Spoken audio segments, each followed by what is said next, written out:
Hello bachcho, let's read the question. So the question asks about the exoskeleton of arthropod is made up of.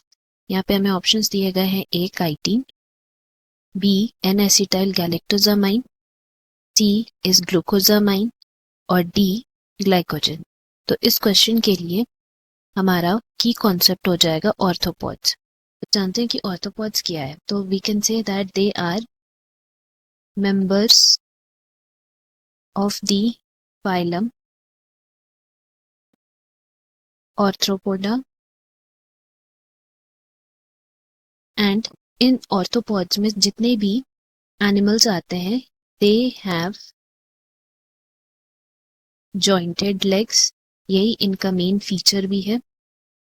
And in ऑर्थोपॉड्स में they will include all kind of insects, arachnids, crustaceans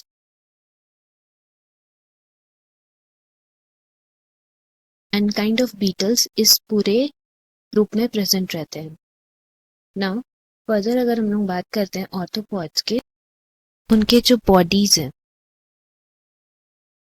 they are supported by external bones, और ये external bones को हम लोग hardened exoskeleton भी बोलते हैं. अब ये जो एक्सटर्नल बोन्स उनके बॉडी में प्रेजेंट रहते हैं they are mainly made up of chitin, that is ये काइटिन का बना हुआ है. एंड ये जो काइटिन है इनके एक्सटर्नल बोन्स जिससे बने, ये कहाँ से प्रोड्यूस होता है? Then we can say that it is produced by their skin. उनके स्किन ही ये काइटिन प्रोड्यूस करते हैं जिससे उनका एक्सटर्नल बोन्स बनता है और वो हार्ड भी हो जाता है. And then it works as a protective covering उसके बॉडी के लिए. एंड ये जो प्रोटेक्टिव कवरिंग है we have to know that it is a non living substance जो प्रोटेक्शन प्रोवाइड करता है. तो इससे हम लोग बोल सकते हैं कि यहाँ पे exoskeleton of arthropods is made up of option A that is chitin will be our correct answer.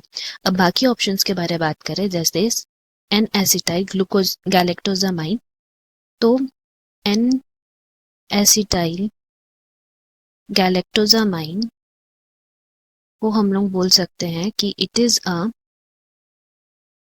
Derivative of amino sugar. तो यहाँ लिख सकते हैं हम लोग amino sugar derivative of galactose. And ये यूजुअली हमें मिलता है जो स्किन के फाइब्रोब्लास्ट है वहां पे एन एसिटाइल गैलेक्टोजामाइन हमें दिखता है. Next is glucosamine. So glucosamine को अगर हम लोग बोलेंगे तो ग्लूकोजामाइन भी एक तरह से अमीनो शुगर है. एंड ये जो ग्लूकोजामाइन है it is used for the biochemical synthesis process. और ये बायोकेमिकल सिंथेसिस किस चीज का होता है? और ग्लाइकोसाइलेटेड प्रोटीन्स और लिपिड के लिए. तो एक तरह से ये बायोकेमिकल प्रिकर्सर की तरह भी काम करता है. एंड जो लास्ट ऑप्शन है हमारा ग्लाइकोजन, तो ग्लाइकोजन को हम लोग डिफाइन कर सकते हैं as the stored form of glucose.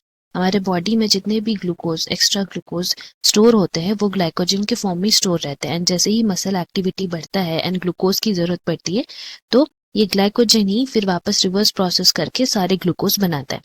So this was about all other options.